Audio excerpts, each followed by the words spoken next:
Well, welcome to Sabbath Collective, a community of people interested in celebrating the Sabbath and pursuing God through a Hebraic worldview of the Bible. Hey, Danielle. Hey, Alexander. Good to see you tonight. Tonight, we're going to get into something that most people are a little bit nervous to even talk about because we really have a lot of angst about this topic. And the title of tonight's teaching is Growth Through Pain. So last week we began talking about when I was in Taiwan and I noticed at a Hindu temple that there were two words out front, Satori and Kensho. And Satori means growth through insight, kind of like an aha moment or a revelation. And we talked about that last week. And Kensho means which is the beginnings of growth. It's connected to the very beginnings of growth, and it means growth through pain. One of my favorite authors and preachers is a woman by the name of Barbara Brown Taylor. And she writes, not to accept suffering as a normal, inevitable part of being alive seems like a big mistake. And finding ways to cover it up seems like choosing anesthesia. There is a sense in which if I will trust that what comes to me in my life is for me and not against me, it does all kinds of things for me that I would not willingly do that are for my health. And those are really wise words. Modern culture does not co-sign pain. Hey, Sissy, Shabbat Shalom. There's an interesting pain reliever pill on the market that has the tagline, when pain is gone, life takes place. So think about that for a minute. When pain is gone, this is like an aspirin pain reliever, that this is their tagline. When pain is gone, life takes place. And I bet you they sell a bazillion of those puppies, because isn't that really what we believe? That life can't take place when there's pain. And when the pain is gone, that's when we can really start living. And isn't it really the prevailing worldview, or at least Western culture, right? And what's the result of that kind of thinking? Narcissism, entitlement, resentment, even disease, because there's the law of diminishing return, right? So even disease comes from this mindset. There was an interesting experiment using chocolate, and they gave people some squares of really high quality, delicious chocolate. And they took that square and they put it on their tongue, and the people were told, just let it sit on your tongue and melt in your mouth and really taste it. And for those of us who love chocolate, we know how pleasurable that would be, right? So the first piece was just that. It was pleasurable to the people who were tasting the chocolate. And the second was as good. But by the fifth piece, pleasure was gone. And then after the seventh piece, people literally felt nauseous. And this is the way of life. We often want to live in comfort with no tension whatsoever, just having as much as we want of all the good stuff.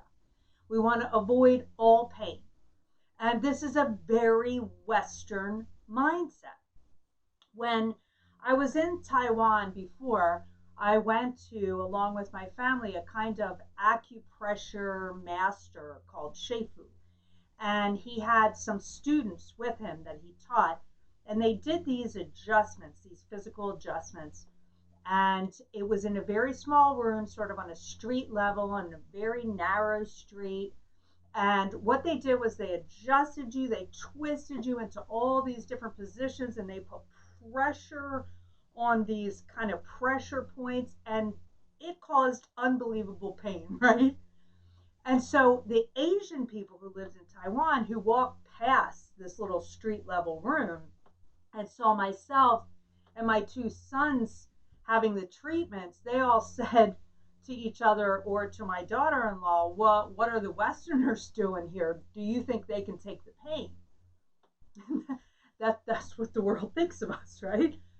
And the Asian people that were getting the adjustments, they did something unusual. They either laughed when they got it because the pain was so intense, they knew it was good pain and they laughed, or they just gave themselves the freedom to moan out loud because it really hurt. But the pain, everyone understood, was to be part of the healing. And indeed, it was. My older son had a lower back problem for years, and he went there, and Shifu fixed his lower back pain. He didn't have it again. So it worked. So this pain caused healing. But again, most people wouldn't be willing to experience that. When we are exposed to pain, we become more aware, actually, and more resilient. In my research of health, one of the more interesting things that seems to be coming to the surface more and more nowadays by people like Dr. David Sinclair, who studies health and longevity, and many others, is that bringing tension in the body results in a balanced, healthy body. It's called hormesis. Some stress, not chronic, but stress in our bodies is very good for us and it keeps us strong. Being cold, being hungry, being sore from exercise, being out of breath, being exposed to things that challenge our immune system. All of this actually creates strength and health in our lives. Hey, Diana, good to see you. Shabbat Shalom. Hey, daughter, Happy New Year's. So all of these create strength and health. On the emotional side of hormesis, falling in love would kind of be in this lane, right? It requires dealing with pain, emotional pain sometimes. But the rewards, the personal growth, are directly connected to the presence of the pain. In other words, just like Shifu, or just like when I expose myself to cold or expose myself to a germ here and there, I don't get strong and healthy unless I experience that pain, that tension in my body and my emotions. And as we talked about last week, these two words that I saw on this Hindu temple in Taiwan both connect, of course, to truthful concepts. The Hindu word is Kensho, and since all truth is from God and He is in all truth, when I read those two words on that Hebrew temple, of course, I wanted to kind of make those Hebrew word connections, and we did that last week. We're going to do that again tonight. One Hebrew word that connects to this concept of growth through pain is actually the Hebrew word sebel. And it's a pain, actually, that is connected to work. That's a really interesting concept. It's a pain that's connected to work. And we see this in 1 Kings 11:28. Now this Yaravam was a strong, energetic man. And Shlomo, that's Solomon, seeing how serious the young man was, made him supervisor over all the work. And that's the Hebrew word sebel. It's pain in work, being done by the tribe of Yosef. So this is a really interesting Hebrew word that has a connection with pain. It means pain through work. So there's work involved in it. And so let's take a look. Again, before there was letters, there was pictographs. So let's take a look at the Hebrew pictographs that spell this Hebrew word sabel. And the first letter is the letter samek, and it's a pictograph of a thorn or a window. So it's something that both lets in light, and it's also something that kind of pricks us. The second one is the letter bet, which means a house, and it also suggests within. And the third letter is the letter lamed, and that's the picture of a shepherd's hoof, and that has the connotation of being led. And the meaning of this word sabel is a burden that is carried.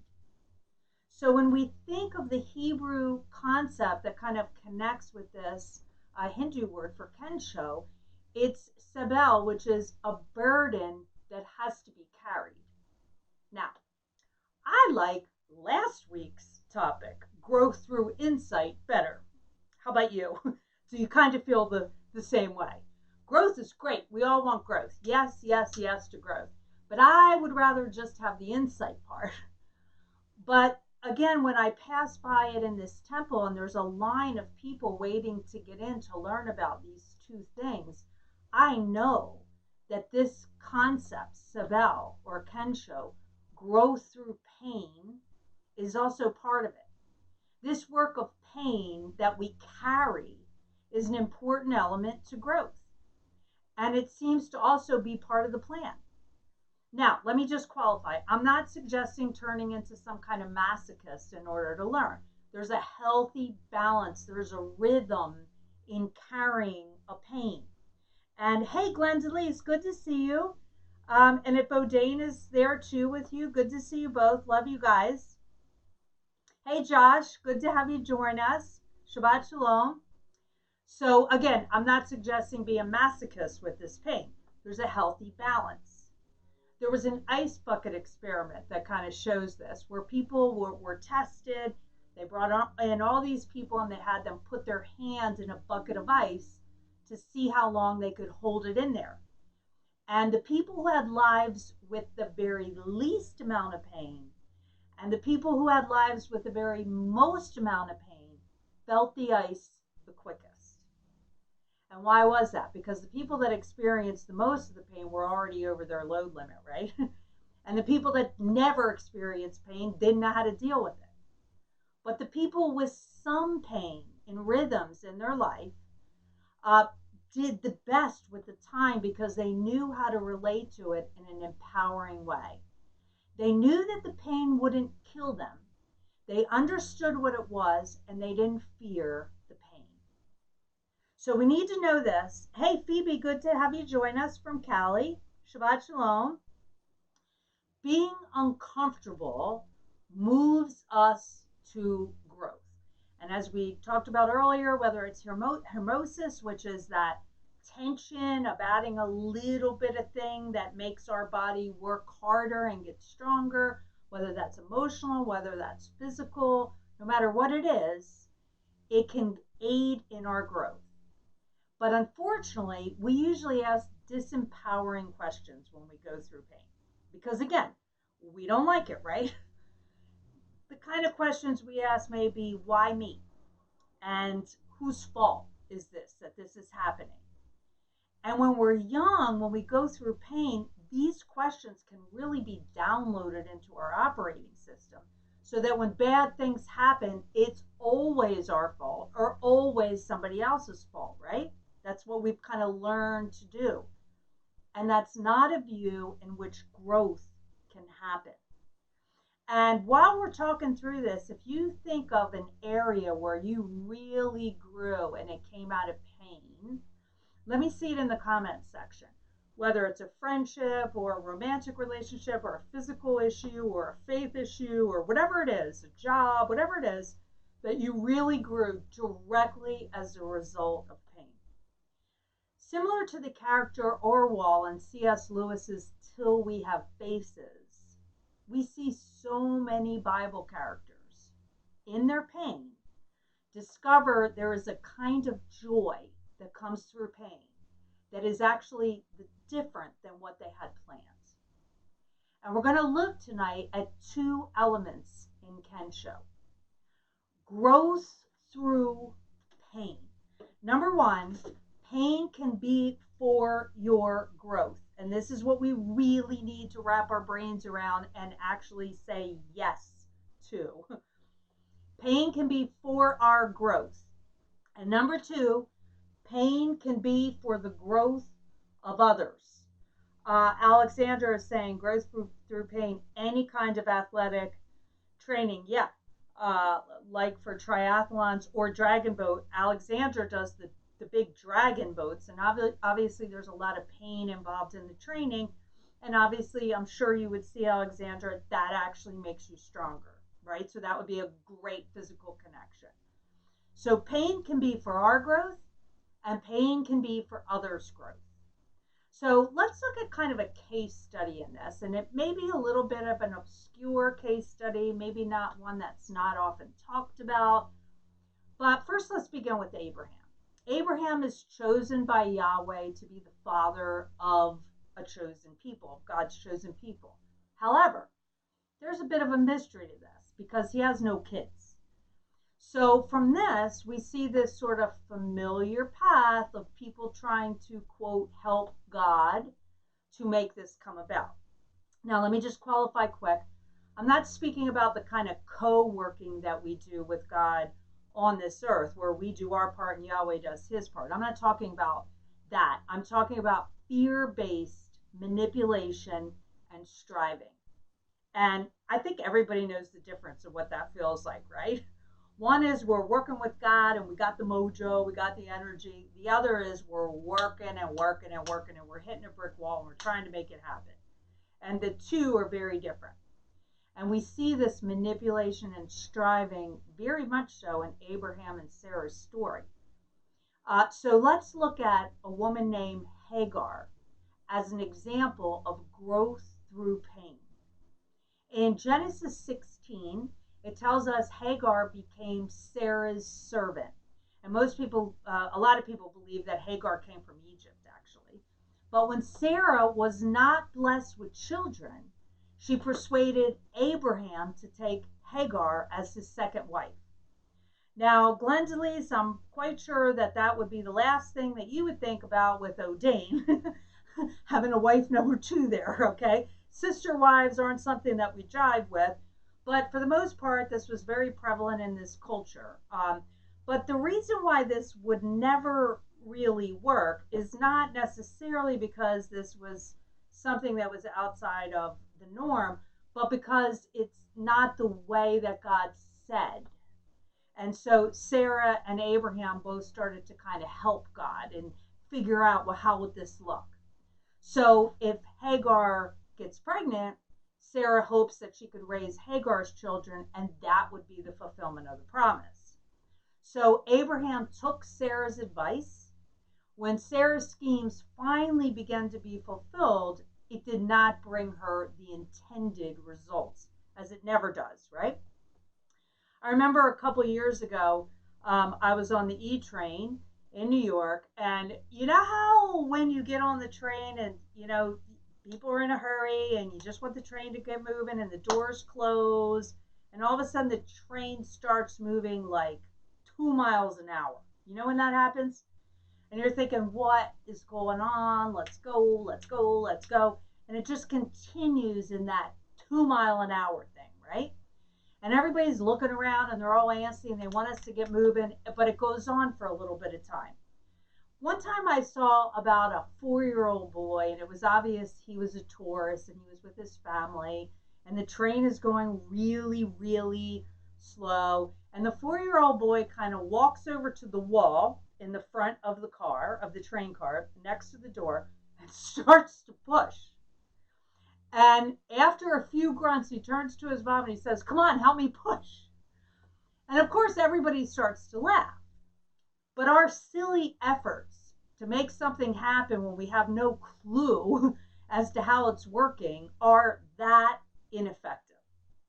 When we fall into that kind of striving, trust actually takes a back seat, which was why the response of his mother was so wise. I remember she turned to him and she said, "Honey, we can't make the train go. Only the conductor can do that when the time is right."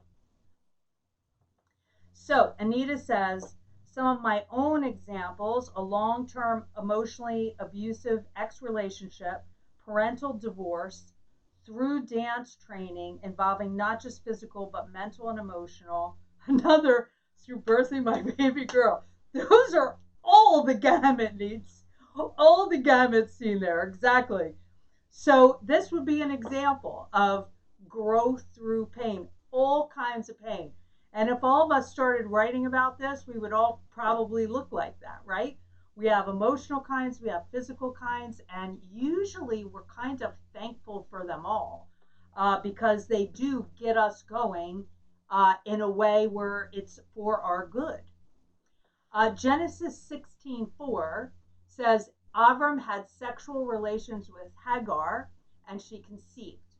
But when she became aware that she was pregnant, she looked on her mistress with contempt. And that Hebrew word for contempt is the word kalal, and it means to be slighted. So now Hagar is pregnant, and she feels like she has kind of a little bit of a step up, right? I'm carrying the guy's child right now, and you're not. And I'm sure also Sarah was very sensitive about that.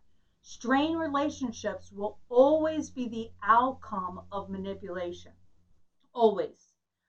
Genesis 15:5-6, the text goes on. It says, Sarai said to Abram, this outrage being done to me is your fault. True, I gave my slave girl to you to sleep with, but when she saw that she was pregnant, she began holding me in contempt. May Adonai decide who is right, I or you. However, Abram answered Sarai, look, she's your slave girl. Deal with her as you think fit. Then Sarai treated her so harshly that she ran away from her. And that's what we read in the text, just nitty gritty right there, right? Boom. We often grow to despise the thing we thought we wanted because it's the rotten fruit of our own scheming. And again, Hagar is the victim of this. So she runs away into the wilderness, and there an angel of the Lord appears to her. And then in Genesis 16:8-10, the angel says, Hagar, Sarah's slave girl, where have you come from and where are you going?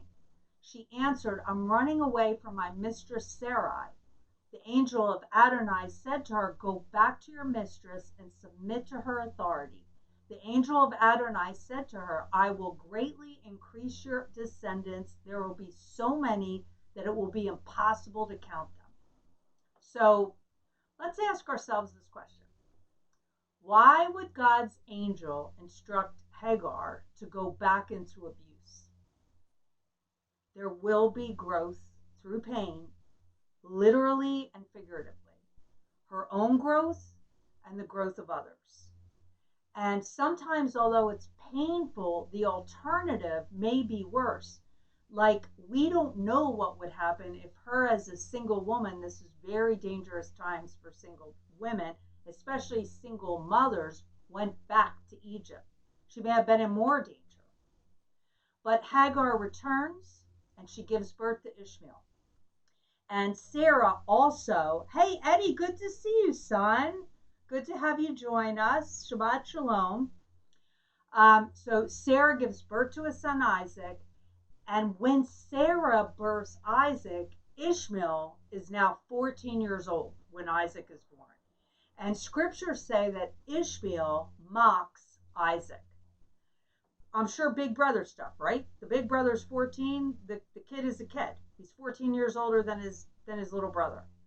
Again, Sarah insists that Abraham send Hagar and Ishmael away. And Abraham was reluctant to send Hagar away, and especially his own son. But Yahweh told him to do as Sarah wished, and Ishmael would become the father of a great nation. Now, Rabbi Moses ben Nachman, who's the Ramban, suggests that Sarah and Abraham were guilty of a sin here that affected the relationship between Isaac and Ishmael. Perhaps the Lord told him to do what Sarah said because he knew it would be worse for them if they stayed there. But Hagar and Ishmael get sent from their home. They get lost on their way in the wilderness near Beersheba, and they run out of water. And now they face a terrible death in the desert from dehydration. And for any of you who are parents, Glenn, Diana, Anita, Ed, Josh, if you could imagine to watch your child die in the desert of dehydration. So Hagar can't stand to watch it any longer, so she puts her son in the shade of a bush and she moves away some distance. And an angel appears again to her, assuring her that God had seen her son suffering and would save him. That not only would he live, but he would become the father of a mighty nation. And while the angel is speaking, Hagar sees a well of water nearby. and it saves them. And so this is the really important truth when it comes to suffering. Adonai may not be behind the suffering, but he is in the suffering. In other words, he's right there with us while we're going through it. So Ishmael grows up in the wilderness. He builds his home on the edge of the wilderness where Hagar lives with him, and he becomes a skilled archer, and he marries an Egyptian girl whom Hagar chooses for him. Now, later on in the Bible, we find Hagar indirectly mentioned once more as the mother at this point of several tribes of Hagarites, which were neighbors of the tribes of Israel that were later driven away by the Israelites. So interesting also are the stories of some of the followers of Muhammad, which tell about Hagar as well, and for the most part that agree with the Jewish traditions. And to many, not to all people that follow Islam, but for many Muhammad followers, Hagar was the ancestor of their prophet Muhammad, and they attribute many miracles to her.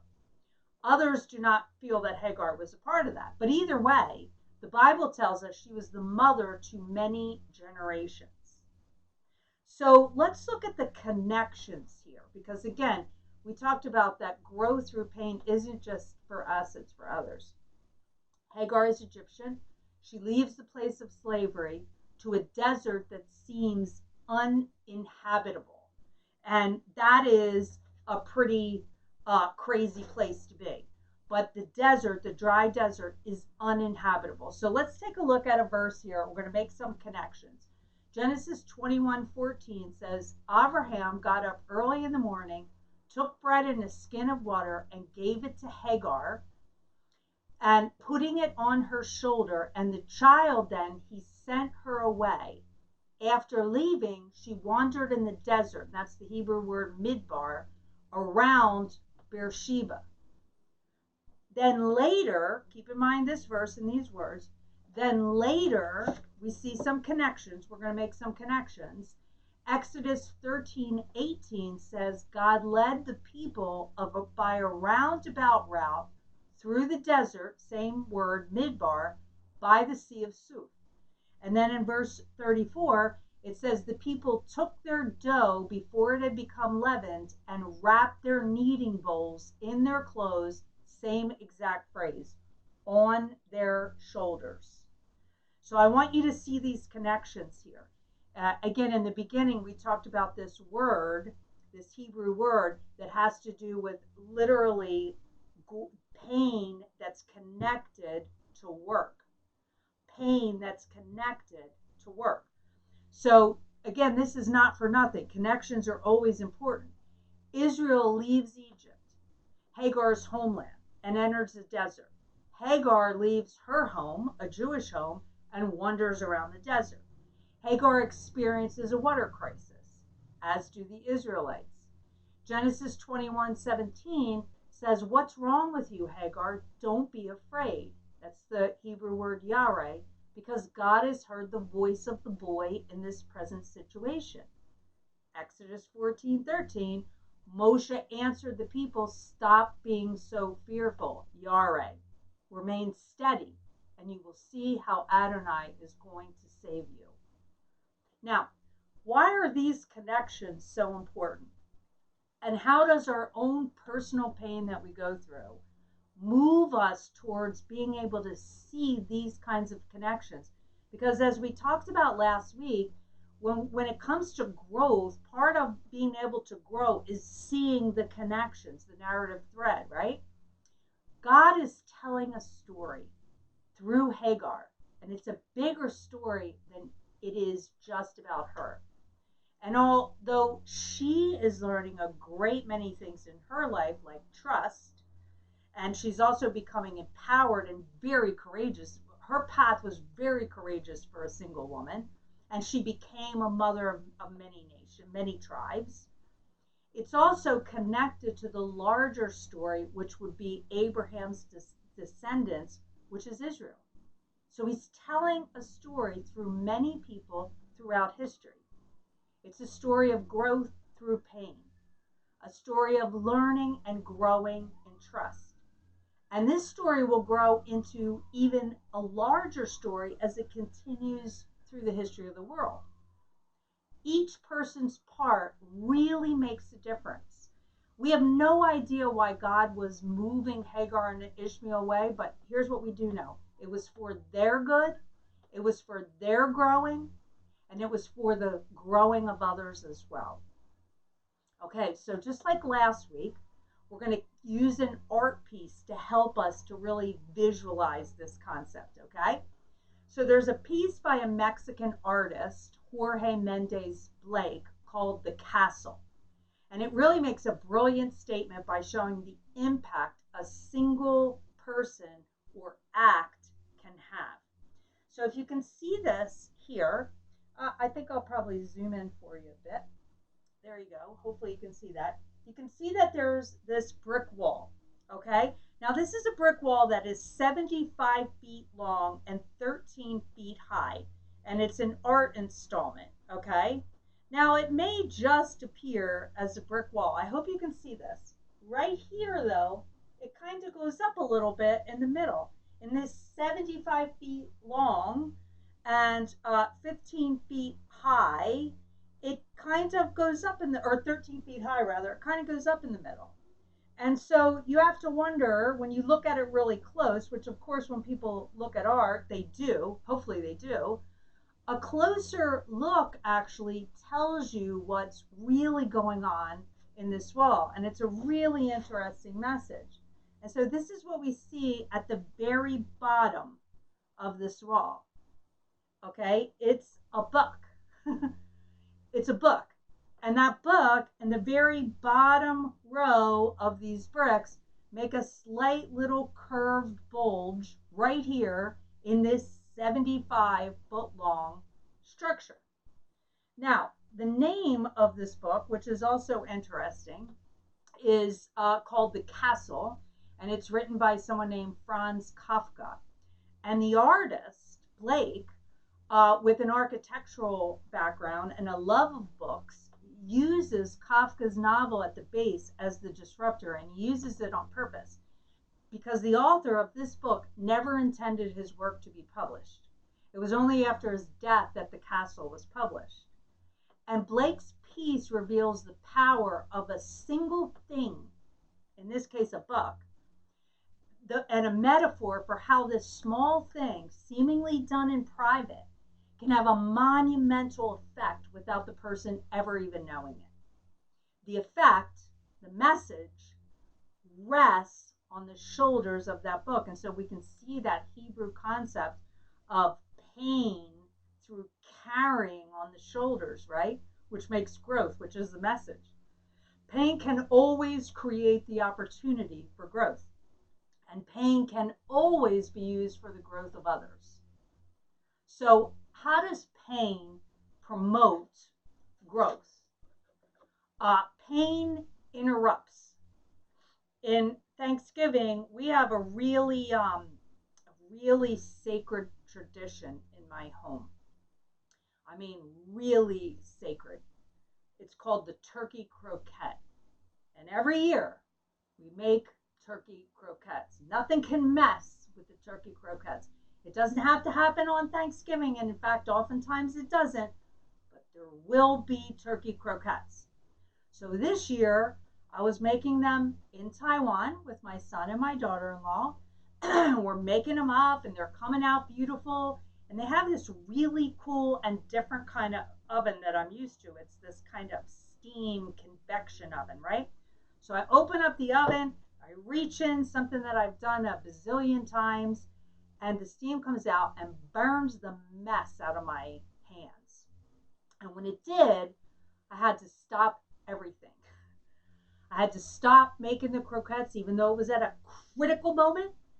It stopped me from and distracted me for only dealing with the pain. So I got the coconut oil on it. I got the cold water. I got the coconut oil. I right away dealt with the pain. And this is the thing with pain. It interrupts. It will be heard. And that's a good thing.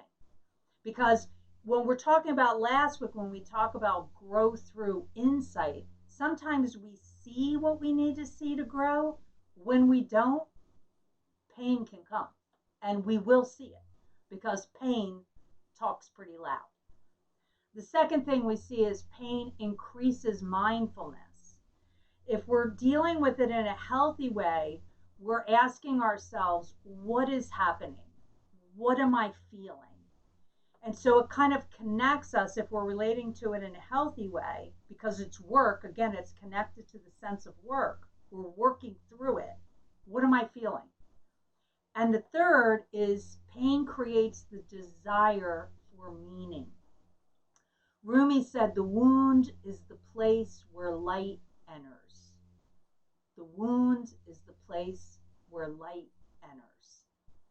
So this wound allows us to see, and if we're smart and we make the connections, we ask ourselves, where have I seen or heard or felt this before? And how can I connect with the familiarity of this? Pain is not the end. We don't just hang on to get to the end of our pain. Our growth looks at pain as it's part of the journey. It's what comes through the pain that is the growth. That's how we can connect to it. When an earthquake comes and destroys a city, there's devastation. Buildings get toppled, possessions get lost, there's a tectonic shift. But a smart city doesn't just rebuild really quickly so things can get right back to normal. In fact, that's a mistake. Normal wasn't really a solid place to begin with. A smart city rebuilds with the knowledge and the understanding that the earthquake could impart to them. How the rebuilding happens is imperative, or another devastation can occur.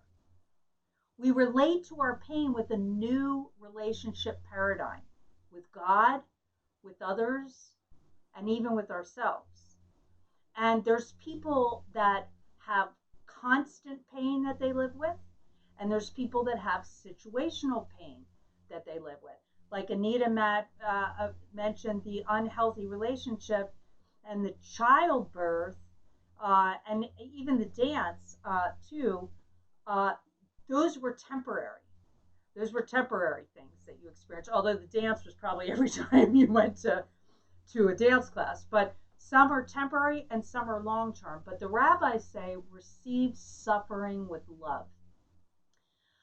In other words, know that it can be for your growth and for the growth of others, and surrendering to that.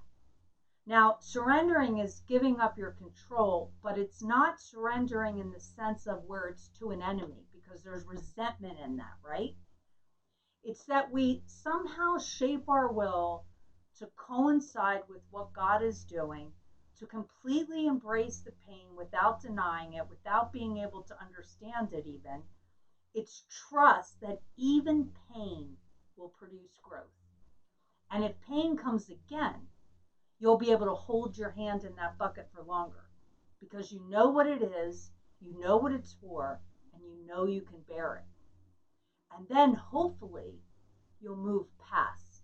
As Eckhart Tolle said, pain is necessary for growth until it's not necessary. So stay the course. Don't fear the pain. Insight and pain will both produce growth for us and for others. Shabbat Shalom. Love you all.